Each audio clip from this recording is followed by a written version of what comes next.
السلام علیکم ورحمۃ اللہ وبرکاتہ۔ حامد و مصلیا اما بعد، اعوذ باللہ من الشیطان الرجیم، بسم اللہ الرحمن الرحیم۔ یقول اللہ سبحانہ وتعالی لیس البر ان تولوا وجوہکم قبل المشرق والمغرب ولکن البر من آمن باللہ والیوم الآخر والملائکۃ والکتاب والنبیین۔ وقال تعالی فی موضع آخر اللہ لا الہ الا ہو لیجمعنکم الی یوم القیامۃ لا ریب فیہ ومن اصدق من اللہ حدیثا۔ محترم حاضرین و حاضرات، الحمدللہ اللہ کے فضل و کرم سے ایک اور نئی مجلس میں، ایک اور نئے اجتماع میں ہم سب اکٹھا ہوئے ہیں، اور ہم سب جانتے ہیں کہ جس عنوان کے تحت ہم سب کو یہاں پر اکٹھا کیا گیا ہے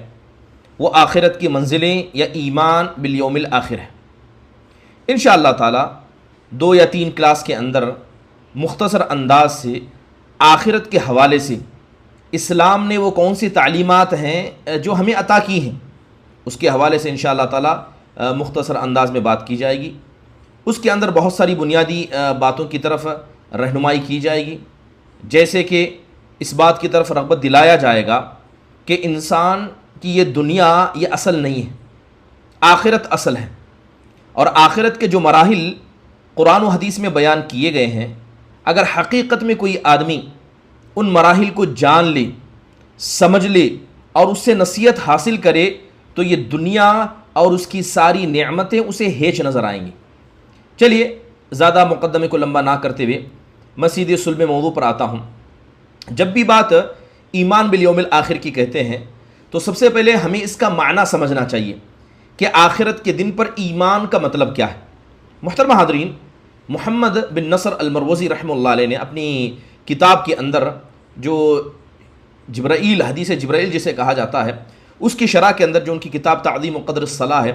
اس کے اندر انہوں نے والیوم الآخر یعنی آخرت کا دن کا ذکر کیا اور کہا ہے کہ آخرت کے دن سے مراد کیا ہے۔ کہتے ہیں کہ انسان مرنے پر ایمان رکھے اور مرنے کے بعد اٹھائے جانے پر ایمان رکھے،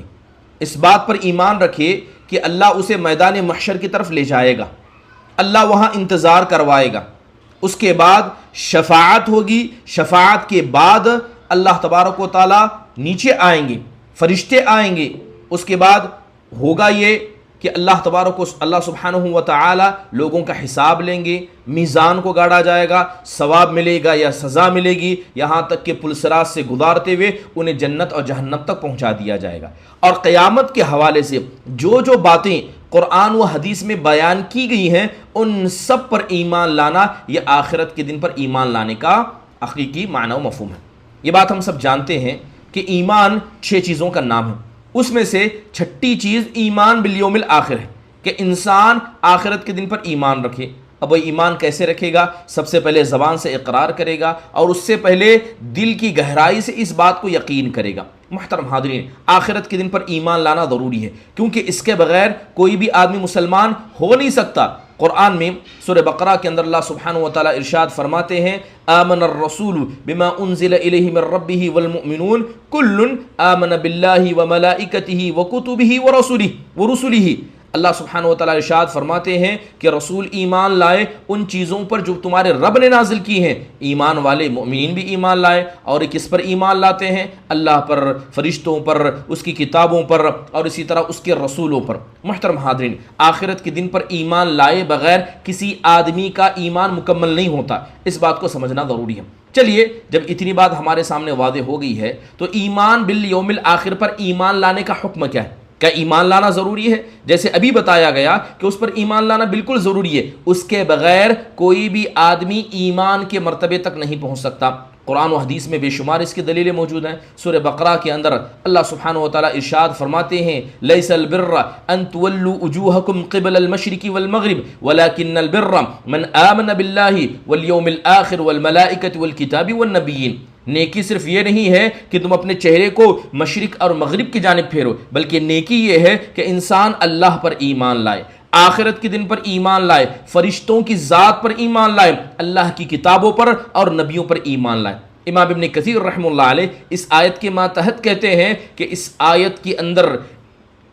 اللہ تبارک و تعالیٰ نے ایمان کے مجمل احکام کو بڑے واضح انداز سے بیان کیا، بلکہ بڑے عمیق قواعد کو ذکر کیا۔ ایک مسلمان کا صحیح عقیدہ کیا ہونا چاہیے اس کی طرف اس آیت میں رہنمائی کی گئی ہے۔ ایک جگہ اللہ کہتا ہے کہ وَمَن يَكْفُرْ بِاللَّهِ وَمَلَائِكَتِهِ وَكُتُبِهِ وَرُسُلِهِ وَالْيَوْمِ الْآخِرِ فَقَدْ ضَلَّ ضَلَالًا بَعِيدًا۔ سورہ نساء کی آیت ہے، اللہ کہتا ہے کہ جو آدمی اللہ کا انکار کرے، اس کے فرشتوں کا انکار کرے، اس کی کتابوں کا، اس کے رسولوں کا اور آخرت کے دن کا انکار کرے، ایسا آدمی کھلی ہوئی گمراہی میں ہے۔ بلکہ امام ابن جریر رحمہ اللہ نے کہا ہے کہ جو آدمی آخرت کے دن کا یا آخرت کے دن کے بارے میں جو تفصیل قرآن و حدیث میں بیان کی گئی ہے، صحیح حدیث سے جو بھی ثابت ہے، کسی ایک چیز کا بھی انسان انکار کرتا ہے وہ سیدھے دائرے اسلام سے نکل جاتا ہے۔ محترم حاضرین، اللہ تعالیٰ ارشاد فرماتے ہیں اللہ لا الہ الا ہو لیجمعنکم الی یوم القیامت لا ریب فیہ ومن اصدق من اللہ حدیثا، کہ بے شک اللہ کے علاوہ کوئی معبود برحق نہیں ہے اور وہ ذات ضرور بالضرور قیامت کے دن تم کو جمع کرے گی، جس دن کے بارے میں کوئی شک نہیں ہے۔ یہ تو بتاؤ کہ اللہ سے بہتر اور سچی گفتگو کرنے والا کوئی اور بھی ہو سکتا ہے؟ تو ان آیتوں سے جو بات ہمیں پتہ چلتی ہے کہ آخرت کا ایک دن ہے۔ ایک جگہ سورہ یونس کے اندر اللہ کہتا ہے ان الذین لا یرجون لقاءنا ورضوا بالحیاۃ الدنیا واطمأنوا بها والذین هم عن آیاتنا غافلون اولئک مأواهم النار بما كانوا یکسبون۔ اللہ کہتا ہے کہ جن لوگوں نے ہم سے ملاقات کی امیدوں کو چھوڑ دیا، دنیا میں جی رہے ہیں، دنیا سے ایسے راضی ہو گئے کہ آخرت کو بھلا دیا، واطمأنوا بها، اور اس دنیاوی زندگی سے بالکل اطمینان ہے، خوش ہیں، والذین هم عن آیاتنا غافلون، ایسے ہی لوگ ہماری حقیقت میں ہماری نشانیوں سے غافل ہیں۔ اللہ ان کا نتیجہ بیان کرتے ہوئے کہتا ہے اولئک مأواہم النار بما كانوا یکسبون، ان کے ہاتھ اور پیر نے جو گناہ کمائے ہیں اس گناہ کی وجہ سے کیا ہے، ان کا ٹھکانہ ہمیشہ جہنم ہوگا۔ اور اللہ کے نبی علیہ الصلوۃ والسلام کی بڑی مشہور حدیث کہ جب آپ صلی اللہ علیہ وسلم سے ایمان کی تعریف پوچھی گئی تو بتایا گیا ان تؤمن باللہ وملائکتہ وکتبہ ورسلہ والیوم الآخر، ایمان یہ ہے کہ آدمی اللہ پر ایمان لائے، اس کے فرشتوں پر، اس کی کتابوں پر، اس کے رسولوں پر، آخرت کے دن پر، تقدیر کی بھلائی اور برائی پر ایمان لائے، اسی کو ایمان کہا جاتا ہے اور یہی ارکان ایمان ہے۔ محترم حاضرین، ابن عثیمین رحمہ اللہ فرماتے ہیں کہ حدیث کے اندر والیوم الآخر سے مراد قیامت کا دن مراد ہے، کیونکہ قیامت سب سے آخر میں آنے والی ہے، اس کو آخرت کا دن اس لیے کہا جاتا ہے کیونکہ یہ بات بھی ہے کہ بنی آدم کی زندگی کی یہاں انتہا ہو جاتی ہے، دنیا ختم ہو جاتی ہے، برزخی زندگی ختم ہو جاتی ہے اور سب سے آخر میں آنے والی چیز آخرت ہے۔ اسی لیے کہا جاتا ہے کہ انسان اس دنیا میں 4 زندگیوں سے گزرتا ہے۔ ابن عثیمین رحمہ اللہ نے اپنی کتاب میں لکھا ہے کہ انسان کتنی زندگیوں سے گزرتا ہے، اس دنیا میں 4 زندگیوں سے گزرتا ہے۔ ایک وہ زندگی جو اپنی ماں کی پیٹ میں رہ کر گزارتا ہے، دوسری وہ زندگی جسے وہ دنیا میں آ کر گزارتا ہے، تیسری وہ زندگی جسے وہ قبر میں برزخی زندگی کہہ کے گزارتا ہے، اور چوتھی زندگی یہ آخرت کی یعنی قیامت والی زندگی۔ تو ہر انسان ان 4 زندگیوں کو گزارے گا، ایک ماں کے پیٹ میں، ایک اس دنیا میں، ایک برزخ میں اور آخرت کے دن۔ محترم حاضرین، جب بھی ہم بات آخرت کے دن کی کہتے ہیں تو ابن عثیمین رحمہ اللہ فرماتے ہیں کہ ان میں 4 چیزیں اصل ہیں۔ آخرت کے دن کا ذکر کیا جائے تو اس کے اندر 4 چیزیں اصل ہیں۔ سب سے پہلی چیز، ہم کو اس بات پر دل سے پختہ یقین رکھنا چاہیے کہ یہ دن آنے والا ہے، یہ دن واقع ہونے والا ہے۔ وہ دن ایسا ہے کہ اللہ قبروں سے لوگوں کو اٹھائے گا، مردوں کو اللہ زندہ کرے گا، سور پھونکا جائے گا اور سارے لوگ رب کی طرف چل پڑیں گے، پہلی چیز۔ دوسری چیز، اس بات پر انسان کو ایمان رکھنا ہے کہ آخرت کے دن کے بارے میں جو باتیں ہمیں قرآن و حدیث میں بتائی گئی ہم سب پر ایمان رکھتے ہیں۔ تیسری چیز کہ آخرت کے دن کیا کیا ہونے والا ہے، حوض ہوگا، شفاعت ہوگی، پل صراط ہوگا، جنت و جہنم ہوگی، جنت کی نعمت، جہنم کا عذاب، ان سب پر کما ہو بہو ایمان لانا۔ اور چوتھی چیز کہ قبر کے اندر کیا انسان کو نعمتیں ملیں گی، کیا عذاب ملے گا، جو قرآن و حدیث سے ثابت ہے، ان ساری چیزوں پر ایمان لانا یہ آخرت کے دن پر ایمان لانے کے اندر شامل ہے۔ اس لیے بڑی مشہور حدیث ہے جو صحیح بخاری کی ہے، حضرت ابو ہریرہ رضی اللہ عنہ کہتے ہیں کہ اللہ کے نبی صلی اللہ علیہ وسلم نے کہا کذب ابن آدم ولم یکن لہ ذلک، کہ ابن آدم مجھے جھٹلاتا ہے جبکہ اسے مجھے جھٹلانا نہیں چاہیے، اس کا کوئی حق نہیں ہے، وہ مجھے گالی دیتا ہے جبکہ اسے ایسا نہیں کرنا چاہیے، لہذا اس کا جھٹلانا یہ ہے کہ وہ یہ کہے کہ اللہ نے مجھے دنیا میں پیدا کیا، اب دوبارہ اللہ تعالیٰ مجھے نہیں لے آئے گا۔ اللہ کہتا ہے وَلَيْسَ أَوَّلُ الْخَلْقِ بِأَهْوَنَ عَلَيَّ مِنْ إِعَادَتِي، کیا پہلی مرتبہ جس اللہ نے تم کو پیدا کیا دوبارہ اللہ کو پیدا کرنے میں یہ تو بڑا آسان معاملہ۔ یہاں ابن آدم کا گالی دینا، کہا ابن آدم کہتا ہے اتخذ اللہ ولدا، کہ اللہ نے اپنے لیے بیٹا بنا لیا۔ انا الاحد الصمد، اللہ کہتا میں تو اکیلا ہوں، میں بے نیاز ہوں۔ لم الد ولم اولد، نہ میں نے جنا ہے نہ مجھ سے نہ میں کسی سے جنا ہوں۔ ولم یکن لی کفوا احد، اور نہ میرے برابر کوئی ہے۔ یہ صحیح بخاری کے ایسے ہی الفاظ ہیں۔ محترم حاضرین، چلیے جب آخرت کے دن کے حوالے سے اتنی بنیادی باتیں اب ہم کو سمجھ میں آ چکی ہیں، تو اس کا مطلب یہ ہوا کہ ان تمام چیزوں پر ایمان رکھنا ہی یہ آخرت پر ایمان ہے، اور جو آدمی آخرت کے دن پر ایمان نہیں رکھتا ہے یا اس کے مسئلے میں ادنا بھی شک اور شبہ دل کے اندر رکھتا ہے تو یہ چیز اس کے ایمان کو برباد کرنے کے لیے کافی ہے۔ مان لیجئے کہ ایک آدمی اللہ کی ذات پر ایمان رکھتا ہے اور خصوصی طور پر آخرت کے دن پر ایمان رکھتا ہے، آخرت میں جو مرحلے ہونے والے اس پر ایمان رکھتا ہے، تو اسے فائدہ کیا نصیب ہوتا ہے؟ اسے آدمی جو بھی اللہ کی ذات یا اس کے آخرت کے دن پر ایمان رکھتا ہے اسے بہت سارے فائدے نصیب ہوتے ہیں۔ پہلا فائدہ اسے یہ نصیب ہوتا ہے کہ اس کے آدمی کے دل میں اللہ کا ایمان پیدا ہو جاتا ہے، اللہ کا ایمان پیدا ہوتا ہے۔ جو آخرت کے دن پر جتنا ایمان رکھے گا اللہ کی ذات پر اس کا ایمان اتنا بڑھ جائے گا۔ اللہ کہتا ہے وَلَكِنَّ الْبِرَّ مَنْ آمَنَ بِاللَّهِ وَالْيَوْمِ الْآخِرِ، حقیقت میں نیکی کیا ہے جانتے ہو؟ نیکی یہ ہے کہ آدمی اللہ پر ایمان لائے، آخرت کے دن پر، فرشتوں پر، کتابوں پر، نبیوں پر ایمان لائے۔ بلکہ ایک قرآن کی آیت ہے جو سورہ بقرہ کی ہے، اللہ کہتا ہے ان الذین آمنوا والذین ہادوا والنصارى والصابئین من آمن باللہ والیوم الآخر وعمل صالحا فلہم اجرہم عند ربہم ولا خوف علیہم ولا ہم یحزنون۔ اللہ تعالیٰ نے ذکر کیا کہ وہ لوگ جو ایمان لائے، جنہوں نے یہودیت کے اختیار کیا، نصارہ اختیار کیا، صابی بن گئے، اگر وہ اللہ پر ایمان لائے، آخرت کے دن پر ایمان لائے، عمل صالح کیا، تو ان سب کے لیے تمہارے رب نے اجر عظیم کا وعدہ کیا ہے۔ اس دن نہ وہ ڈریں گے، نہ خوف کھائیں گے، نہ انہیں کسی قسم کا غم ہوگا۔ محترم حاضرین، اللہ کے نبی نے ایک حدیث میں کہا لا يحل لامرأة تؤمن باللہ والیوم الآخر تسافر مسیرۃ یوم الا مع ذی محرم۔ آپ دیکھیے کہ حدیثوں کے اندر جگہ بجگہ آخرت کے دن کو اللہ کے ایمان کے ساتھ جوڑا گیا کہ جو آدمی آخرت کے دن پر ایمان رکھے گا، ظاہری بات ہے کہ اس کا ایمان اللہ پر ہونا چاہیے۔ ایسا ہو نہیں سکتا کہ وہ آخرت کو مانتا ہے اور اللہ تعالیٰ کی ذات پر اس کا ایمان پختہ نہیں۔ تو حدیثوں کے اندر جگہ بجگہ اللہ پر ایمان اور آخرت پر ایمان، ان دونوں کو جوڑ کر بتایا گیا۔ جیسے میں نے ابھی ایک حدیث پڑھی، اللہ کے نبی کہتے ہیں کہ کسی عورت کے لیے جائز نہیں ہے جو اللہ پر اور آخرت کے دن پر ایمان رکھتی ہے کہ وہ ایک رات کا سفر بغیر کسی محرم کے کرے۔ تو ایک حدیث کے اندر بغیر محرم کے سفر کرنے سے منع کیا جا رہا ہے، تو شرط کیا لگائی جا رہی ہے کہ اگر وہ اللہ پر اور آخرت کے دن پر ایمان رکھے گی۔ دوسری حدیث من کان یؤمن باللہ والیوم الآخر فلیقل خیرا او لیصمت ومن کان یؤمن باللہ والیوم الآخر فلیکرم جارہ ومن کان یؤمن باللہ والیوم الآخر فلیکرم ضیفہ۔ اللہ کے نبی کہتے ہیں جو اللہ پر ایمان رکھتا ہے، آخرت کے دن پر ایمان رکھتا ہے، یا تو بھلی بات کرے یا تو خاموش رہے۔ جو اللہ پر ایمان رکھتا ہے، آخرت پر ایمان رکھتا ہے، وہ اپنے پڑوسی کی عزت کرے۔ جو اللہ پر ایمان رکھتا ہے، آخرت پر ایمان رکھتا ہے، وہ اپنے مہمان کی عزت کرے۔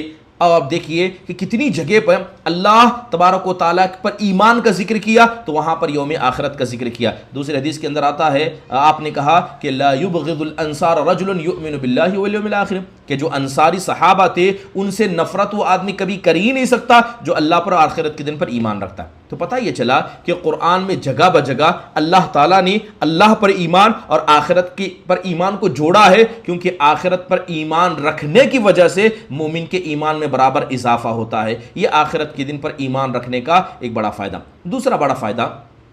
کہ حدیثوں کے اندر اور قرآن کے اندر اللہ تبارک و تعالیٰ نے اس آخرت کا ایک بہترین تصور پیدا کیا، آخرت کا ایک بہترین نقشہ کھینچا ہے کہ آخرت کیسے ہوگی۔ اور یاد رکھیے یہ آخرت اصل میں اللہ تبارک و تعالیٰ کی جانب سے ایک حجت ہے، ایک برہان ہے، حجت قائم کر دی گئی کہ ہم نے تم کو پیدا کیا ہے، تم کو آزمایا جائے گا۔ کس دن کے لیے؟ اس دن کے لیے جس دن تمہارا حساب و کتاب لیا جائے گا۔ لہذا جو آدمی آخرت کے دن پر ایمان رکھے گا اس پر حجت قائم ہو چکی ہے، اس کے سامنے مثالیں واضح ہیں، کیا ہوگا اسے وہ پتہ ہے۔ آپ دیکھیں آخرت پر ایمان کا ایک بڑا فائدہ یہ ہوتا ہے کہ جن لوگوں نے آخرت کا انکار کیا اللہ تبارک و تعالیٰ نے ان کے ایمان کا انکار کیا کہ ایسے لوگ مسلمان بھی نہیں ہو سکتے جو آخرت کا انکار کرتے ہیں۔ مشرکین مکہ کے حوالے سے اللہ کہتا ہے وقالوا ما هي الا حیاتنا الدنیا نموت ونحیا وما يهلكنا الا الدهر وما لهم بذلك من علم الا انهم الا يظنون۔ اللہ کہتا ہے کہ یہ کافر و مشرک کہتے ہیں یہ دنیاوی زندگی ہی سب کچھ ہے، ہم یہاں جیتے ہیں، ہم یہاں مرتے ہیں اور زمانہ ہی ہمیں ہلاک کر دے گا، ختم کر دے گا، اور اللہ کہتا ہے کہ اس چیز کا حقیقت میں ان کے پاس علم نہیں ہے۔ محترم حاضرین، اہل کتاب کو اللہ تبارک و تعالیٰ نے کافر اور مشرک اس لیے کہا کیونکہ وہ آخرت کے دن کے تعلق سے گمراہ بن گئے تھے۔ اور یاد رکھیے، آخرت کے دن پر ایمان رکھنے کی وجہ سے انسان نیکیاں کرتا ہے تو اس کے دل کو سکون ملتا ہے کہ میری نیکیاں برباد نہیں ہوں گی، ایک دن آئے گا اللہ مجھے بدلا دے گا۔ ایک گنہگار آخرت کے دن کو یاد رکھتا ہے تو اللہ کا ڈر اس کے دل میں پیدا ہوتا ہے کہ جو گناہ کر رہا ہوں اللہ دیکھ رہا ہے اور ایک دن اللہ تعالیٰ حساب و کتاب لے گا۔ اس اعتبار سے ایمان والا اور آگے بڑھے گا اور گناہ کرنے والا پیچھے ہو جائے گا۔ یہ فائدہ کس کو نصیب ہوگا؟ یہ فائدہ اس آدمی کو نصیب ہوگا جو آخرت کے دن پر پختہ یقین رکھتا ہے۔ اس لیے اللہ تعالیٰ نے جگہ بجگہ کہا اَيَحْسَبُ الْإِنسَانُ أَن يُتْرَكَ سُدًى، کیا انسان یہ تصور، یہ گمان کرتا ہے کہ ہم اس کو ایسے ہی چھوڑ دیں گے؟ أَفَحَسِبْتُمْ أَنَّمَا خَلَقْنَاكُمْ عَبَثًا وَأَنَّكُمْ إِلَيْنَا لَا تُرْجَعُونَ، کیا تم گمان کرتے ہو کہ ہم نے تم کو بیکار پیدا کیا ہے، تم لوٹ کر ہماری طرف نہیں آؤ گے؟ وَلِلَّهِ مَا فِي السَّمَاوَاتِ وَمَا فِي الْأَرْضِ لِيَجْزِيَ الَّذِينَ أَسَاءُوا بِمَا عَمِلُوا وَيَجْزِيَ الَّذِينَ أَحْسَنُوا بِالْحُسْنَى۔ اللہ کہتا ہے کہ بے شک اللہ ہی کے لیے آسمان ہے اور جو کچھ اس میں ہے، زمین ہے، اللہ تعالیٰ کے لیے سب اس لیے ہے تاکہ اللہ ان برے لوگوں کا بدلہ دے سکے جنہوں نے برا کر کے اللہ تعالیٰ کے پاس پہنچ گئے، اور اللہ اچھوں کا بدلہ دے سکے۔ محترم حاضرین، تو پتہ یہ چلا کہ آخرت پر ایمان رکھنے سے انسان کو بہت سارے فائدے نصیب ہوتے ہیں، اور یہ آخرت کے دن کا ایک عظیم مقام ہے۔ آخرت کے دن پر ایمان رکھنے کا ایک بڑا فائدہ انسان کو یہ بھی ہوتا ہے، جیسے حدیثوں کے اندر بیان کیا گیا ہے کہ اس کی وجہ سے انسان نیک کام کرنے میں آگے بڑھتا ہے اور انسان برے کام سے رک جاتا ہے۔ اور اس کے ساتھ ساتھ کیا ہے کہ مومن جو بہت ساری چیزیں دنیا میں ایک مومن کو نہیں عطا کی جاتی، ایک مومن کو دنیا کے اندر جو بہت ساری چیزیں نہیں ملتی ہیں اسے تکلیف نہیں ہوگی، کیونکہ اللہ نے اس دنیا کو آزمائش کے جگہ بنایا۔ اصل میں ایمان والے کو سکون اور قرار کہاں ملے گا؟ جنت میں ملے گا۔ تو لہذا یہ آخرت پر ایمان ایک مومن کے دل میں تسلی پیدا کر دیتا ہے کہ اللہ نے ان کافروں کو، ان مشرکوں کو، اپنے دشمنوں کو دنیا کے اندر بادشاہت دی، طاقت دی، عہدہ دیا، مال دیا، سب کچھ دیا، لیکن ایمان والوں کو نہیں عطا کیا۔ تو ایمان والا جب ان کو دیکھتا ہے تو اس کے دل میں تسلی پیدا ہوتی ہے کہ یہ چیزیں زائل ہونے والی ان کے لیے ہیں اور آخرت ہمارے لیے ہے، اور آخرت کے اندر، جنت کے اندر جو نعمتیں بنائی ہیں وہ ایمان والوں کے لیے بنائی گئی۔ تو یہ اللہ تبارک و تعالیٰ کے آخرت پر ایمان لانے کے کچھ فائدے انسان کو نصیب ہوتے ہیں۔ چلیے بات کریں آخرت کی منزلوں کی۔ آخرت کی سب سے پہلی منزل جسے موت کہا جاتا ہے، موت آخرت کی پہلی سیڑھی ہے، اور موت کو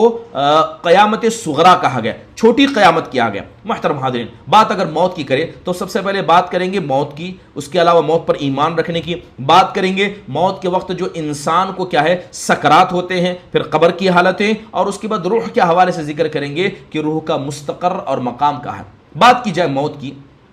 تو یہ بات ہم سب جانتے ہیں کہ دنیا کے اندر جتنی بھی چیزیں ہیں، چاہے وہ انسان ہو، چاہے وہ جن ہو، چاہے وہ جانور ہو، ہر کائنات پر، یعنی کائنات کی ہر زندہ چیز پر اللہ تعالیٰ نے موت کو لکھ دیا ہے۔ سورہ قصص میں اللہ کہتا ہے کل شیء ہالک الا وجہہ لہ الحکم والیہ ترجعون۔ اللہ تعالیٰ کہتا ہے کہ دنیا کی ہر چیز ہلاک ہونے والی ہے سوائے تمہارے رب کے چہرے کے، اسی کے پاس فیصلہ ہے اور اسی کے پاس تم کو لوٹ کر جانا ہے۔ کل من علیہا فان ویبقى وجہ ربک ذو الجلال والاکرام، کہ دنیا کی ہر چیز کو فنا ہے، باقی رہنے والے تمہارے ذو الجلال والاکرام رب کا چہرہ ہے۔ محترم حاضرین، یہ آیتیں بتاتی ہیں کہ موت ہر چیز پر واقع ہو کر رہے گی۔ کل نفس ذائقۃ الموت، ہر نفس کو موت کا مزہ چکھنا ہے۔ جب موت آ جاتی ہے تو انسان اپنی ساری نعمتوں سے جو دنیا کے اندر ملتی تھی اسے ختم کیا جاتا ہے۔ محترم حاضرین، موت پر ایمان رکھنا ضروری ہے۔ آپ تصور کریں کہ دنیا کے اندر اگر کوئی زندہ رہ سکتے تھے یا زندہ رہنے کا حق رکھتے تھے، وہ اللہ تبارک و تعالیٰ کے بزرگ انبیاء تھے، جنہوں نے اللہ کی اطاعت کر کے زمین کو آباد کیا۔ اللہ نے نبیوں تک پر موت کو لکھ دیا، اللہ نے نبیوں کی موت کا وقت بھی انہیں بتا دیا، جیسے کہ سورہ انبیاء کے اندر اللہ نبیوں کی موت کا ذکر کرتے ہوئے کہتا ہے وَمَا جَعَلْنَا لِبَشْرٍ مِّن قَبْلِكَ الْخُلْدَ۔ اللہ نبی صلی اللہ علیہ وسلم سے خطاب کر کے کہتا ہے کہ نبی، ہم نے آپ سے پہلے کسی انسان کے لیے اس زمین میں ہمیشگی نہیں لکھی ہے۔ أَفَإِن مِّتَّ فَهُمُ الْخَالِدُونَ، اگر آپ دنیا سے چلے جائیں، انتقال کریں، آپ مر جائیں تو کیا یہ لوگ ہمیشہ باقی رہنے والے ہیں؟ كُلُّ نَفْسٍ ذَائِقَةُ الْمَوْتِ، کہ ہر نفس کو موت کا مزہ چکنا ہے۔ وَنَبْلُوكُم وَلَنَبْلُوَكُمْ بِالشَّرِّ وَالْخَيْرِ فِتْنَةً وَإِلَيْنَا تُرْجَعُونَ، اور ہم کیا ہے، خیر اور شر کے ذریعے لوگوں کو آزماتے ہیں، اور غور سے سنو، وَإِلَيْنَا تُرْجَعُونَ، اور تم سب کو ہماری طرف ہی لوٹ کر آنا۔ اللہ تعالیٰ نے جو لفظ کہا أَفَإِن مِتَّ فَهُمُ الْخَالِدُونَ، کہ اگر آپ دنیا سے چلے جائیں تو کہ یہ ہمیشہ رہنے والے ہیں، یعنی نہ آپ سے پہلے کسی کو ہمیشگی تھی، نہ آپ کے بعد کسی کو ہمیشگی ہے، ہر کسی کے لیے موت ہے اور ہر کسی کے لیے فنا ہے۔ اس بات کا اللہ تبارک و تعالیٰ نے خصوصی طور پر ذکر کیا۔ محترم حاضرین، حضرت عبداللہ بن عباس رضی اللہ عنہ کی ایک روایت ہے، اللہ کے نبی علیہ الصلوۃ والسلام بیان کرتے، صحیح مسلم کی روایت ہے، اعوذ بعزتک لا الہ الا انت ان تضلنی انت الحی الذی لا يموت والجن والانس يموتون۔ اللہ کے نبی دعا مانگتے ہوئے کہتے ہیں، اے اللہ تیری عزت اور تیری جلالت کی قسم کہ تیرے علاوہ کوئی معبود برحق نہیں کہ تو مجھے گمراہ کر دے، تیری ذات زندہ رہنے والے کبھی مرنے والی نہیں ہے، مرنے والے تو انسان و جن ہیں۔ تو حدیث کے اندر اللہ کے نبی علیہ الصلوۃ والسلام کا یہ کہنا کہ انسان و جن مرنے والے ہیں، تو پتہ چلا کہ کائنات کی ہر چیز پر موت واقع ہے، جس کے اندر انسان، چرند پرند، فرشتے بھی اس کے اندر آ جاتے ہیں۔ دوسری اہم بات کہ موت کا وقت طے، ہر کسی کے موت کا وقت طے، تو اللہ تبارک و تعالیٰ نے جس طرح موت کو ہر کسی کے لیے لازمی قرار دیا ہے، اسی کے ساتھ اللہ تعالیٰ نے موت کا، یعنی ہر کسی کے موت کا وقت مقرر کر رکھا ہے۔ تو جس طرح ہم موت پر ایمان رکھتے ہیں، اس بات پر بھی ایمان رکھیں کہ اللہ تعالیٰ نے ہماری عمر کا ایک حد طے کر رکھا ہے۔ قرآن میں اللہ کہتا ہے وَمَا كَانَ لِنَفْسٍ أَن تَمُوتَ إِلَّا بِإِذْنِ اللَّهِ كِتَابًا مُؤَجَّلًا، اللہ کہتا ہے کسی نفس کو یہ نہیں ہے کہ وہ مر جائے مگر اللہ کی اجازت دے، اور اللہ تعالیٰ نے ان تمام چیزوں کو کیا کیا ہے، ایک کتاب کے اندر لکھ کر رکھ دیا ہے۔ محترم حاضرین، بہت ساری حدیثیں اس بات کو بتاتی ہیں۔ اللہ کہتا ہے کہ فَإِذَا جَاءَ أَجْلُهُمْ لَا يَسْتَأْخِرُونَ سَاعَةً وَلَا يَسْتَقْدِمُونَ، کہ جب لوگوں کی موت کا وقت آ جاتا ہے تو نہ وہ فرشتے تاخیر کرتے ہیں نہ جلدی کرتے ہیں۔ تو پتہ چلا کہ ہر کسی کا، انسان کا موت کا وقت طے۔ ایک اہم بات، موت کا وقت تو طے ہے، لیکن کسی کو نہیں پتا ہوگا کہ کس زمین میں مرے گا، وہ کب مرے گا۔ موت کا وقت طے ہے، یہ اللہ جانتا ہے اور وہ فرشتے جانتے ہیں جن کو اللہ نے یہ علم دے کر رکھا ہے، ورنہ کسی بھی انسان کو اس بات کا علم نہیں ہے کہ اسے کتنی سال کی زندگی دی گئی ہے اور وہ کس زمین میں مرے گا۔ اللہ قرآن میں کہتا ہے وَعِندَهُ مَفَاتِيحُ الْغَيْبِ لَا يَعْلَمُهَا إِلَّا هُ، سورہ انعام میں اللہ کہتا ہے کہ اللہ کے پاس یہ غیب کی کنجیاں ہیں، اس کے علاوہ کوئی نہیں جانتا۔ حضرت عبداللہ بن عمر کہتے ہیں کہ مفاتیح الغیب خمسہ، کہتے ہیں اللہ کے رسول نے کہا کہ غیب کی کنجیاں 5 ہیں۔ سب سے پہلے کہا ان اللہ عنده علم الساعہ، اللہ کے پاس قیامت کا علم ہے، بارش کب نازل ہوگی، اور رحم کے اندر کیا ہوتا ہے، کون سا نفس کیا کمائے گا، کب کھائے گا، کس زمین میں مرے گا، یہ سب اللہ تبارک و تعالیٰ جانتا ہے۔ تو ان 5 چیزوں کا علم صرف اللہ سبحانہ و تعالیٰ جانتا ہے۔ یعنی انسان زمین میں مرے گا، نزدیک زمین میں، دور زمین میں، قریب میں، سمندر میں مرے گا، کیسے مرے گا، چاہے ہوا میں مرے گا، کسی آدمی کو اس بات کا علم نہیں ہے، لیکن اللہ تبارک و تعالیٰ اس بات کو جانتا ہے۔ صبح انتقال ہوگا، شام میں انتقال ہوگا، چلتے ہوگا، دوڑتے ہوگا، کس مہینے میں ہوگا، اور کیسے کیسے حالات موت کے وقت آئیں گے، یہ ساری کی ساری چیزیں یہ اللہ سبحانہ و تعالیٰ کے فرشتے جانتے ہیں۔ محترم حاضرین، اس کے علاوہ جب ہم موت کی بات کر رہے ہیں تو یہ بات ہم کو سمجھنی ہے کہ یہ دنیا مسافر خانہ ہے۔ یہ دنیا کیا ہے؟ مسافر خانہ ہے۔ ہم یہاں ہمیشہ رہنے کے لیے نہیں آئے، ہمارے پیدا ہونے سے پہلے ہی اللہ نے ہماری موت کا وقت طے کر دیا اور اس کے بعد کے مرحلوں کو بھی طے کر دیا۔ تو پتہ یہ چلا کہ یہ دنیا دار عبور ہے، یہاں سے مسافر کی طرح ہمیں گزرنا ہے۔ اس لیے اللہ کے نبی علیہ الصلوۃ والسلام کہتے ہیں، حضرت عبداللہ بن عمر کہتے ہیں کہ اللہ کے نبی نے میرے ایک منکب کو پکڑا، کہا کن فی الدنیا کأنک غریب او عابر سبیل۔ آپ نے عبداللہ بن عمر سے کہا کہ دنیا میں ایسے رہو جیسے کوئی اجنبی ہے، غریب ہے، یا ایسے جیسے کوئی مسافر ہے۔ تو انسان کو ایسا ہی رہنا چاہیے۔ ابن عمر رضی اللہ عنہ اس لیے کہا کرتے تھے اذا امسیت فلا تنتظر الصباح، جب شام ہو جائے تو صبح کا انتظار مت کرو، جب صبح ہو جائے تو شام کا انتظار مت کرو، اور یاد رکھنا بیماری آنے سے پہلے اپنے صحت سے فائدہ اٹھا لو، اسی طرح جس طرح موت کے آنے سے پہلے اپنی زندگی سے فائدہ اٹھا لو۔ محترم حاضرین، موت کا وقت طے ہے، مختصر ہے، لہذا مومن کیا ہے، دنیا میں آنے کے بعد اس دنیا کو اپنا گھر نہیں بناتا ہے، اس دنیا کو کیا ہے، ہمیشگی اور اطمینان کی جگہ نہیں بناتا ہے، بلکہ وہ ایک مسافر کی طرح تیار رہتا ہے کہ اسے جانا ہے۔ اس لیے اللہ کے نبی علیہ الصلوۃ والسلام کہتے ہیں ما لی وللدنیا انما انا مثل الدنیا کمثل راکب قام فی ظل شجرۃ ثم راح وترکها۔ حدیث بڑی مشہور ہے کہ حضرت عمر رضی اللہ عنہ ایک مرتبہ اللہ کے نبی کے گھر میں داخل ہوئے تو کیا دیکھا کہ اللہ کے نبی صلی اللہ علیہ وسلم زمین پر سوئے ہوئے ہیں، آپ کی پیٹھ سے چادر ہٹی ہوئی ہے اور پیٹھ پر مٹی لگی ہوئی ہے۔ حضرت عمر کی آنکھ میں آنسو آئے، اللہ کے نبی کی پیٹھ سے مٹی کو جھاڑا اور کہا اے اللہ کے نبی اگر آپ اجازت دیں تو آپ کے لیے ایک بہترین گدا بنا لیں، آپ کے لیے گدا بنائیں۔ اس وقت اللہ کے نبی نے کہا تھا کہ مجھے اس دنیا سے کیا مطلب، میری مثال اس دنیا کے معاملے میں ایسی ہی ہے جیسے کہ ایک آدمی گھوڑ سوار ہو کر سواری پر نکل پڑا، ایک درخت کے نیچے آرام کیا، پھر وہاں سے چل دیا، میرا حال ایسی ہے۔ تو لہذا اللہ کے نبی علیہ الصلوۃ والسلام نے اس دنیا کو اپنا مسکن بنانے یا اس دنیا میں لگ کر آخرت کے بھول جانے کو کیا ہے یہ غلط قرار دیا، بلکہ انسان کو چاہیے کہ وہ آخرت کو ہمیشہ اپنے مد نظر رکھے۔ محترم حاضرین، جب اتنی بات سمجھ میں آ گئی ہے تو یہ بات بھی جانتے ہیں کہ موت سے ہر انسان ڈرتا ہے، موت سے ہر انسان ڈرتا ہے، اور موت سے ڈرنا یہ فطری چیز بھی ہے۔ اور موت کیا ہے؟ یہ ایک فیصلہ ہے اس دنیاوی زندگی سے آخرت کی زندگی میں منتقل ہونے کا، بس ایک فیصلہ ہے، اور یاد رکھیے یہ فیصلہ ہر کسی کے ساتھ ہونا ہے۔ اللہ سبحانہ و تعالیٰ نے اس فیصلے کا دن مقرر کر رکھا ہے۔ چلیے، جب بات ہم نے کر لی قیامت صغریٰ کی اور موت کے حوالے سے بات کر دی کہ موت پر ایمان رکھنا ہے، اب بات کرتے احتضار کی، یعنی موت سے پہلے جو انسان پر حالتیں آتی ہیں۔ احتضار کہتے ہیں فرشتوں کا کسی آدمی کے پاس حاضر ہونا۔ جب فرشتے یعنی خاص کر موت کے فرشتے جب کسی انسان کے پاس آتے ہیں تو اسے عربی کے اندر کہا جاتا ہے احتضار۔ اور ایک لفظ آتا ہے سکرات الموت۔ سکرات الموت کا مطلب ہے موت کی سختیاں، موت کی شدت، اس کو سکرات الموت کہا جاتا ہے۔ یہ واقع ہوگا۔ سکرات الموت کا ذکر قرآن میں ہے اور نبی کریم صلی اللہ علیہ وسلم کی حدیثوں کے اندر ہے۔ قرآن کی بات کریں، سورہ انعام کی آیت کریمہ ہے، اللہ سبحانہ وتعالیٰ ارشاد فرماتے ہیں وَلَوْ تَرَىٰ إِذِ الظَّالِمُونَ فِي غَمْرَاتِ الْمَوْتِ وَالْمَلَائِكَةُ بَاسِطُو أَيْدِيهِمْ أَخْرِجُوا أَنفُسَكُمْ۔ اے نبی اگر آپ دیکھ پاتے کہ وہ ظالمین جب ہمارے فرشتے ان کی روحوں کو نکالنے کے لیے آتے ہیں تو فرشتے اپنے ہاتھوں کو پھیلا کر کہتے ہیں کہ اپنی روحوں کو ہمارے حوالے کرو۔ تو گویا اللہ تبارک و تعالیٰ نبی کریم صلی اللہ علیہ وسلم کو موت کی سکرات اور موت کی شدت کا ذکر کرتے ہوئے کہتا ہے کہ موت کے لیے سختیاں ہیں، موت اتنی آرام سے نہیں نکلتی ہے، خاص کر ظالمین جو ظالم ہیں ان کے لیے موت بڑی دردناک ہوتی ہے۔ فرشتے اپنے ہاتھوں کو پھیلا کر مار کر عذاب دے کر ان کی روحوں کو نکال لیتے ہیں۔ محترم حاضرین،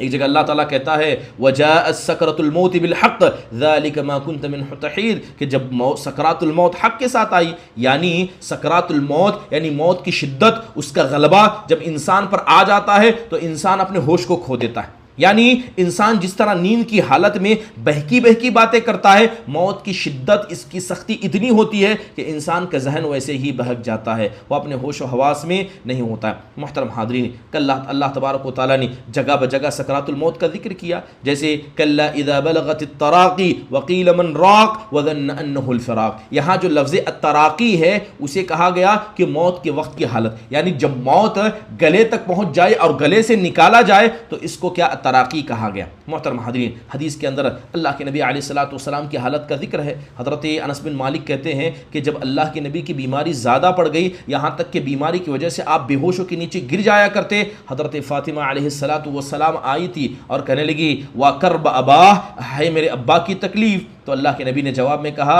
لیس علی ابیک کرب بعد اليوم، کہا کہ اے میری بیٹی، اے لختر جگر، تیرے ابا پر آج کے بعد کوئی اور تکلیف نہیں آئے گی۔ جب اللہ کے نبی کا انتقال ہوا تب بھی حضرت فاطمہ نے کہا تھا اجاب ربا دعا یا ابت من جنت الفردوس مأوا یا ابت الی جبریل نعنا فلما دفن۔ کہتے ہیں کہ حضرت فاطمہ نے یہ الفاظ کہے تھے، یہاں تک کہ جب اللہ کے نبی صلی اللہ علیہ وسلم کو لے جا کر صحابہ نے دفن کیا، یعنی جہاں انتقال ہوا تو وہیں پر دفن کیا، اور حضرت انس بن مالک حضرت فاطمہ کے پاس آئے تو حضرت فاطمہ روتے ہوئے حضرت انس کو کہتی ہیں اطابت انفسکم ان تحثوا علی رسول اللہ التراب، کہا اے انس بن مالک، جس نبی کو دیکھ کر تم اپنی آنکھوں کو کیا ہے روشنی بخشتے تھے، جس نبی کو دیکھ کر تم اپنے ایمان میں تازگی بخشتے تھے، تمہارے نفسوں نے کیسے گوارا کیا کہ اسی نبی کی ذات پر تم مٹی ڈالو، اس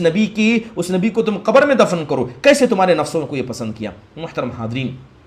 اللہ کے نبی علیہ الصلوۃ والسلام پر بھی موت کی سختیاں آئی تھی۔ آپ کے بازی میں پانی کا ایک مشکیزہ رکھا گیا تھا، اللہ کے نبی اس میں ہاتھ ڈباتے تھے اور اپنے چہرے پر پھیرا کرتے تھے اور کہا کرتے تھے لا الہ الا اللہ ان للموت سکرات، کہ اللہ کے علاوہ کوئی معبود برحق نہیں ہے، بے شک موت کی بہت ساری سختیاں ہیں، موت کی بہت ساری سختیاں ہیں۔ یہاں تک کہ آپ صلی اللہ علیہ وسلم نے اپنے ہاتھ کو آسمان کی طرف کیا اور کہا فی الرفیق الاعلی، کہ رفیق اعلیٰ کی طرف۔ محترم حاضرین، تو پتہ یہ چلا کہ موت کی شدتیں ہوتی ہیں اور اللہ تبارک و تعالیٰ ان موت کی شدتوں میں لوگوں کو کیا ہے ڈالتا ہے۔ اب بات موت کی شدت کی جائے، یاد رکھیے جس طرح موت کا آنا طے ہے اسی طرح سکرات الموت کا آنا بھی طے ہے۔ جس طرح ہر مخلوق پر موت آئے گی اسی طرح موت کی سختیاں ہر مخلوق پر آئے گی۔ یہ بات الگ ہے کہ اللہ تعالیٰ اس سختی کو مومنوں کے لیے آسان کر دے گا اور کافروں کے لیے اس سختی میں اور اضافہ کیا جائے گا، لیکن سکرات الموت کا آنا ہر کسی کے لیے لازمی ہے۔ اس لیے حدیث کے اندر کہا گیا ان للموت سکرات، کہ بے شک موت کی تکلیفیں ہیں، موت کی سکرات ہے، موت کا احساس ہے۔ اور اصل یہ ہے کہ ایک مومن کی روح کو آرام سے نکالا جاتا ہے اور ایک کافر کی روح کو بڑی سختی سے، بڑی تکلیف سے نکالا جاتا ہے، لیکن کچھ نیک لوگ ایسے ہوتے ہیں جن کی روح کو تکلیف سے نکالا جاتا ہے، جیسے اللہ کے نبی صلی اللہ علیہ وسلم کی روح جب آپ صلی اللہ علیہ وسلم کا انتقال ہوا تو آپ کو بہت زیادہ تکلیف ہوئی، تو بسا اوقات اللہ اپنے بعض نیک بندوں کے ساتھ ایسا اس لیے کرتا ہے تاکہ اللہ ان کے درجات کو بلند کرے، اللہ تعالیٰ ان کے درجات کو اس کے ذریعے بلند کرے۔ محترم حاضرین، ایک حدیث میں آپ صلی اللہ علیہ وسلم نے کہا الموت یموت بعرق الجبین، کہ ایک مومن اپنی پیشانی کی پسینے کی وجہ سے مر جاتا ہے، یعنی پیشانی پر جب پسینہ آ جائے تو گویا سمجھ لو کہ اسے موت کی سکرات میں ڈال دیا گیا ہے اور اللہ تبارک و تعالیٰ کیا اسی میں اس کا انتقال کر دیتا ہے۔ بلکہ ایک شہید جس کو موت کی سکرات میں جسے مبتلا کیا جاتا ہے، اللہ کے نبی نے کہا ما یجد الشہید من مس القتل الا کما یجد احدکم من مس القرصہ، آپ کہتے ہیں کہ جس طرح ایک چونٹی کاٹنے سے ایک انسان کو جتنی تکلیف ہوتی ہے اتنی ہی تکلیف ایک شہید کی روح کو نکالتے ہوئے تو شہید کو ہوتی ہے، یعنی اللہ تعالیٰ اتنی آسانی سے کیا ہے بعض لوگوں کی روحوں کو نکال لیتا ہے۔ محترم حاضرین، تو پتہ یہ چلا کہ سکرات الموت پر ہمیں ایمان بھی رکھنا ہے اور سکرات الموت کے حوالے سے اس بات کو سمجھ لینا ہے کہ سکرات الموت کا ہر کسی پر آنا ضروری ہے۔ چلیے، جب موت کی سکرات کسی پر آئیں، جو بھی لوگ وہاں ارد گرد موجود ہوں وہ میت کو کیا ہے لا الہ الا اللہ کی تلقین کریں۔ آپ نے کہا لقنوا موتاکم لا الہ الا اللہ، کہ اپنی مردوں کو یعنی جن کے انتقال ہونے کا وقت ہے، جو غرغرے کی حالت میں ہیں، جو سکرات الموت میں مبتلا ہیں، ایسے لوگوں کو لا الہ الا اللہ کی تلقین کیا کرو، کیونکہ بسا اوقات ایسے وقت شیطان حاضر ہو جاتا ہے۔ جیسے ہی غرغرے کا وقت آ جائے، انسان کے پاس موت کے فرشتے آ جائیں، وہاں پر ایک بڑا معاملہ یہ ہو جاتا ہے کہ وہاں توبہ کا دروازہ بند کر دیا جاتا ہے۔ وہاں سے اب جو بھی توبہ کرے گا، چاہے اب توبہ کے تمام شروط کو مان کر توبہ کرے، اس کی توبہ قبول نہیں کی جاتی ہے، کیونکہ فرشتوں کے آنے کے بعد سکرات الموت میں مبتلا کر دیے جانے کے بعد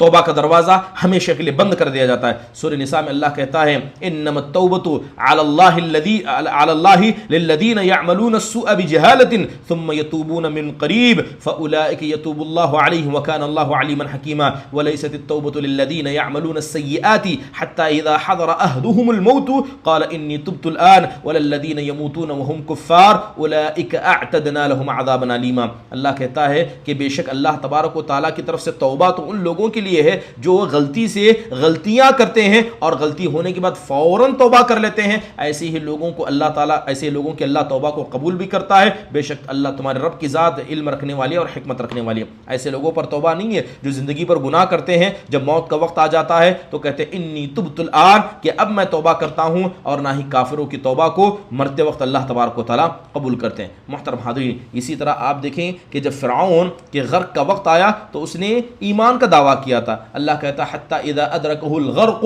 قال آمنت انہ لا الہ الا الذی آمنت به بنو اسرائیل وانا من المسلمین وقد اللہ کہتا ہے کہ الان وقد عصیت قبل وکنت من المفسدین۔ اللہ تبارک و تعالیٰ قرآن کی آیت میں ذکر کرتا ہے کہ جب فرعون کو ڈوبنے کا وقت آیا، وہ جب ڈوبنے لگا تو کہتا ہے کہ میں اس رب پر ایمان لاتا ہوں جس کے علاوہ کوئی معبود برحق نہیں ہے، اور جس پر بنو اسرائیل ایمان لے آئے تھے میں مسلمان ہو جاتا ہوں۔ تو اللہ کہتا ہے کہ اب ایمان لاتے ہو، جبکہ ساری زندگی تم نے اللہ کی نافرمانی کی، تم فساد پھیلانے والوں میں سے تھے، تو اس کی توبہ اس وقت قبول نہیں ہوئی، اس کی توبہ کو رد کر دیا گیا۔ محترم حاضرین، تو انسان کے پاس جیسے ہی وفات کا وقت آ جاتا ہے اور وفات کے وقت اگر انسان کے پاس سکرات کی حالتیں آ گئی تو توبہ کا دروازہ اس پر بند کیا جاتا ہے۔ محترم حاضرین، کچھ لوگوں کا یہ کہنا ہے کیا انسان کے انتقال کے پاس شیطان اس کے پاس حاضر ہوتا ہے؟ جی ہاں، شیطان اس بات کی حرص رکھتا ہے کہ ہر انسان کو ہر کام کرتے ہوئے تو اسے گمراہ کرے۔ جب بھی انسان کوئی کام کرنا چاہے شیطان اسے گمراہ کرنا چاہتا ہے، اور شیطان لوگوں کے پاس آتا ہے، جیسے قرآن میں اللہ کہتا ہے وَقُلْ رَبِّ أَعُوذُ بِكَ مِنْ هَمَزَاتِ الشَّيَاطِينِ وَأَعُوذُ بِكَ رَبِّ أَنْ يَحْضُرُونِ۔ کہ اللہ تعالیٰ کہتا ہے کہ آپ پناہ مانگیے کہ شیطان آپ کے معاملے میں شریک ہو جائیں، آپ کے ساتھ شیطان اکٹھا ہو جائیں۔ اس لیے کہا گیا کہ انسان جب کھائے تو بسم اللہ کہے، جب اپنی بیوی کے پاس جائے تو بسم اللہ کہے، جب ذبح کرنا چاہے بسم اللہ کہے، کیونکہ یہ ایسی نیکیاں ہیں، یہ ایسے کچھ مباح کام ہیں جن کو کرتے وقت شیطان حاضر ہو جاتا ہے۔ جب انسان اللہ کا نام لیتا ہے تو شیطان وہاں سے دور ہو جاتا ہے، یہاں تک کہ جب انسان قرآن پڑھنا چاہے اللہ کہتا ہے فَإِذَا قَرَأْتَ الْقُرْآنَ فَاسْتَعِذْ بِاللَّهِ مِنَ الشَّيْطَانِ الرَّجِيمِ، کہ جب آپ قرآن پڑھنا چاہیں تو شیطان رجیم سے پناہ مانگ لیا کریں۔ تو آپ دیکھیں کہ جب بھی ایک انسان نیک کام کرنا چاہتا ہے، چاہے وہ کھانا ہو مباح کام ہو، جماع ہو مباح کام ہو، یا ذبح عبادت ہو، یا قرآن پڑھنا عبادت ہو، تو ایسے وقت میں شیطان آ جاتا ہے، اور اللہ تبارک و تعالیٰ نے ایسے وقت میں اللہ کو یاد کرنے کا حکم دیا۔ محترم حاضرین، حدیث کے اندر آتا ہے ان الشیطان یحضر احدکم عند کل شیء من شأنہ، کہ انسان کی زندگی کا جیسا بھی مرحلہ ہوگا شیطان اس کے پاس آتا ہے، دیکھتا ہے کہ کہیں گمراہ کرنے کا موقع مل جائے۔ اس لیے اللہ کے نبی صلی اللہ علیہ وسلم ایسے فتنوں سے پناہ مانگا کرتے تھے جن فتنوں کا تعلق انسان کی موت سے۔ حدیث بڑی مشہور ہے، آپ دعا مانگتے ہوئے کہتے ہیں اللہم انی اعوذ بک من عذاب القبر ومن عذاب النار ومن فتنة المحیاء والممات ومن فتنة المسیح الدجال۔ اللہ کے نبی نے کہا اے اللہ میں ان فتنوں سے پناہ مانگتا ہوں جس کا تعلق زندگی سے ہے، اور ان فتنوں سے پناہ مانگتا ہوں جس کا تعلق موت سے ہے۔ تو موت کے وقت فتنہ کون سا آتا ہے؟ ہو سکتا ہے کہ یہ فتنہ کیا ہے؟ احتضار کی حالت کا فتنہ ہو، جب انسان کے پاس شیطان آ جاتا ہے۔ اس لیے ضروری ہے کہ جب انسان کا آخری وقت آئے، جو بھی لوگ اس کے ارد گرد ہو تو کیا کریں؟ اسے لا الہ الا اللہ کی تلقین کریں، کہ بسا اوقات ایسا ہوتا ہے کہ انتقال کے وقت شیطان بعض لوگوں کے پاس آ کر انہیں گمراہ کرنے کی کوشش کرتا ہے۔ محترم حاضرین، امام ابن الجوزی رحمہ اللہ نے اپنی کتاب الثبات عند الممات، اس کے اندر امام ایک قول نقل کیا، ایک قصہ نقل کیا، اور یہی امام ذہبی رحمہ اللہ نے اپنی کتاب سیر اعلام النبلاء کے اندر اس قصے کو نقل کیا ہے کہ عبداللہ جو امام احمد بن حنبل رحمہ اللہ کے بیٹے ہیں، وہ کہتے ہیں کہ جب میرے والد کا یعنی امام احمد بن حنبل کے انتقال کا وقت آیا تو میں ان کے قریب بیٹھا تھا، اور ایک کپڑا تھا، میرے والد کو پسینہ آ رہا تھا، میں اس کپڑے سے ان کے پسینے کو پوچھ رہا تھا۔ والد آنکھ کھولتے کبھی آنکھ بند کرتے، ایسی حالت تھی، تو میں انہیں کلمے کی تلقین کہنے لگا کہ آپ لا الہ الا اللہ کہیے۔ تو والد کہتے ہیں لا، والد کہتے ہیں کہ نہیں میں نہیں کہوں گا۔ تو ان کے بیٹے عبداللہ کو بڑا تعجب ہوا کہ میں اپنے والد کو کلمے کی تلقین کر رہا لیکن وہ لا یعنی نہیں کی بات کہہ رہے ہیں۔ جب تھوڑا افاقہ ہوا، تھوڑا سا انہیں سکون ہوا، تو پوچھا ابا جان آپ نے لا کیوں کہا؟ تو کہنے لگے کہ مجھے ایسے محسوس ہوا کہ کوئی آدمی میرے پیر کے پاس بیٹھا ہے اور میرے پیر کا جو انگوٹھا ہے اسے اپنے دانت سے چبا رہا ہے، اور کہہ رہا ہے کہ کہو کہ میں یہودی بن کر مرنا چاہتا ہوں، کہو کہ میں نصرانی بن کر مرنا چاہتا ہوں۔ جیسے ہی اس آدمی کی بات کو میں نے سنا، میں نے کہا کہ ہرگز نہیں، بلکہ بعض روایتوں میں صاف کہا گیا کہ ابلیس یعنی شیطان ایک انسانی شکل میں آ کر ان کے پیر کے پاس بیٹھ کر ان کے پیر کو دانت سے کاٹ رہا تھا تاکہ وہ فتنے میں پڑ جائیں اور فتنے میں پڑ کر کوئی ایسی بات کہیں جس کی وجہ سے کیا ہے وہ لا الہ الا اللہ کہہ پائیں۔ محترم حاضرین، موت کے وقت شیطان کا آنا یہ بسا اوقات ہو جاتا ہے، اور جب ایسا ہوتا ہے تو انسان کو اللہ تبارک و تعالیٰ سے پناہ مانگنی چاہیے۔ لیکن سکرات کی موت کی حالت میں انسان کرے تو کیا کرے؟ ایسے وقت میں جو ارد گرد کے لوگ موجود ہوتے ہیں، اس لیے کہا جاتا ہے کہ جب سکرات الموت کا وقت ہو تو وہاں ایسے لوگوں کو نہ لایا جائے جو پیسے کی بات کریں، ایسے لوگوں کو نہ لایا جائے، یا ایسے خواتین کو نہ لایا جائے جو دنیا کی باتیں اور صحت کی باتیں کرے۔ ایسے وقت میں صرف اللہ کو یاد کرنا، قرآن کی تلاوت کرنا، یا میت کو لا الہ الا اللہ کی تلقین کرنی چاہیے تاکہ میت اس کو سنے اور اس کو دہرانے کی کوشش کرے۔ محترم حاضرین، جو بھی میت ہوتی ہے جس کے پاس احتضار کا یعنی سکرات الموت کی حالت مبتلا کی جاتی ہے، تو ایک مومن کی حالت ہوتی ہے، کافر اور فاجر کی حالت ہوتی ہے، دونوں کی حالتیں الگ الگ ہوتی ہیں۔ بات کی جائے ایک مومن کی حالت کہ مومن کے ساتھ ہوتا کیا ہے، اللہ تعالیٰ قرآن میں کہتا ہے ان الذين قالوا ربنا الله ثم استقاموا تتنزل عليهم الملائكة الا تخافوا ولا تحزنوا وابشروا بالجنة التي كنتم توعدون نحن اولياؤكم في الدنيا في الحياة الدنيا وفي الآخرة ولكم فيها ما تشتهي انفسكم ولكم فيها ما تدعون نزلا من غفور رحيم۔ اللہ کہتا ہے کہ جن لوگوں نے کہا کہ ہمارا رب اللہ ہے پھر اس پر ثابت قدم رہے، تو موت کے وقت ہم فرشتوں کو نازل کرتے ہیں اور فرشتے آ کر کہتے ہیں آپ ڈریں نہ، آپ غم زدہ نہ کریں، اس جنت کے بارے میں سن کر خوش ہو جائیں جس کا وعدہ اللہ تعالیٰ نے آپ لوگوں سے کیا ہے۔ نحن اولیاؤکم فی الحیات الدنیا، کہ ہم دنیاوی زندگی میں آپ کے ساتھی ہیں اور آخرت میں بھی آپ کے ساتھی ہیں، اور اللہ تعالیٰ آپ کی خواہش کے مطابق آپ کو ہر چیز عطا کرے گا۔ محترم حاضرین، ایمان والوں کا حال یہ ہوگا کہ جب ایمان والے کے پاس احتضار کا وقت آئے گا تو فرشتے آئیں گے، اسے خوشخبری دیں گے۔ اسی لیے عبادہ بن صامت رضی اللہ عنہ کی حدیث میں آتا ہے اللہ کے نبی کہتے ہیں من احب لقاء اللہ احب اللہ لقاءہ، کہ جو آدمی اللہ سے ملاقات کی محبت رکھتا ہے اللہ بھی اس سے ملنا چاہتا ہے، اور جو اللہ سے ملاقات کو ناپسند کرتا ہے اللہ بھی اسے ناپسند کرتا ہے۔ یہ جیسی بات حضرت عائشہ نے سنی تو کہا انا لنکرہ الموت، اے اللہ کے نبی بات موت کی کر رہے تو موت سے تو ہم میں سے ہر کوئی آدمی ناپسند کرتا ہے، موت کو کون پسند کرتا ہے؟ آپ نے کہا کہ ایسی بات نہیں ہے، بلکہ کہا کہ مومن جب اس کی موت کا وقت آتا ہے تو فرشتے آ کر اس کو اللہ کی رضامندی اور اس کی کرامت کی خوشخبریاں دیتے ہیں، اور جب فرشتے اس کو خوشخبری دیتے ہیں تو اس سے زیادہ یعنی اللہ سے ملاقات سے زیادہ اسے اور کسی چیز کی تمنا اس وقت نہیں ہوتی ہے، لیکن وہ اللہ سے ملاقات کی امید کرنے لگتا ہے تو اللہ بھی اس سے ملاقات کی امید کرنے لگتا ہے۔ لیکن جب کسی کافر، فاجر اور فاسق اور منافق کے پاس فرشتے آتے ہیں تو اسے عذاب کی بشارت دیتے ہیں تو وہ اللہ تعالیٰ کی ملاقات کو ناپسند کرتا ہے، تو اللہ تعالیٰ بھی ایسے آدمی سے ملاقات کو ناپسند کرتا ہے۔ محترم حاضرین،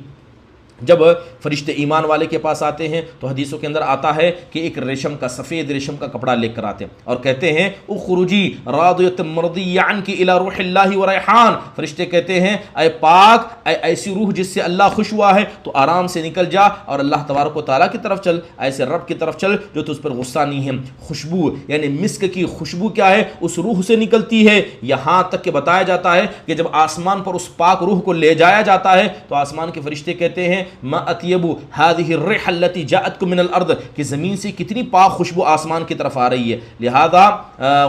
مومنوں کی روحیں آتی ہیں اور مومنوں کی روحیں اس روح کو دیکھ کر سب سے زیادہ خوش ہوتی ہیں۔ محترم حاضرین، یہ ایمان والے کے ساتھ ایسا معاملہ کیا جاتا ہے کہ اسے بڑے ہی پاک انداز سے، بڑے پیارے انداز سے اس کی روح کو نکالا جاتا ہے۔ محترم حاضرین، ایک حدیث میں اللہ کے نبی کہتے ہیں اذا اذعت الجنازۃ واحتملها الرجال على اعناقهم فان كان صالحا قال قدموني، اللہ کے نبی کہتے ہیں جب کسی جنازے کو کندھے پر اٹھایا جاتا ہے اور کندھے پر اٹھا کر لوگ لے نکلنے لگتے ہیں تو اگر وہ نیک روح ہوتی ہے تو کہتی ہے قدمونی، کہ مجھے جلدی لے چلو، اگر نیک نہ ہو تو وہ کہتی ہے کہ تم مجھے کہاں لے کر جا رہے ہو۔ محترم حاضرین، یہ نیک روح کا معاملہ ہے۔ اس کے علاوہ جو کافر مشرک ہوگا اس کے ساتھ اس کا الٹا معاملہ ہوگا، اس کے ساتھ الٹا معاملہ ہوگا، بلکہ اس کے پاس فرشتے آئیں گے اور آنے کے بعد اسے جہنم کی بشارت دیں گے، ٹھیک ہے، اسے برزخ کے اندر عذاب کی بشارت دیں گے، یہاں تک کہ جب ان کو سنے گا تو وہ اللہ تعالیٰ سے ملاقات کو ناپسند کرے گا اور اللہ بھی ایسے آدمی سے ملاقات کو ناپسند کرے گا۔ بلکہ حدیث کے اندر آتا ہے کہ فرشتے آ کر ان کو چہرے پر ماریں گے، فرشتے آ کر ان کو چہرے پر ماریں گے، فرشتے آ کر ان کو کیا ہے ڈرائیں گے، دھمکائیں گے اور بڑی زبردستی سے ان کی روح کو کھینچ کر نکالا جائے گا۔ محترم حاضرین، یہ معاملہ ایمان والوں کے ساتھ، کافروں کے ساتھ ایسا ہوگا۔ ایک بات یہاں سمجھنے کی یہ ہے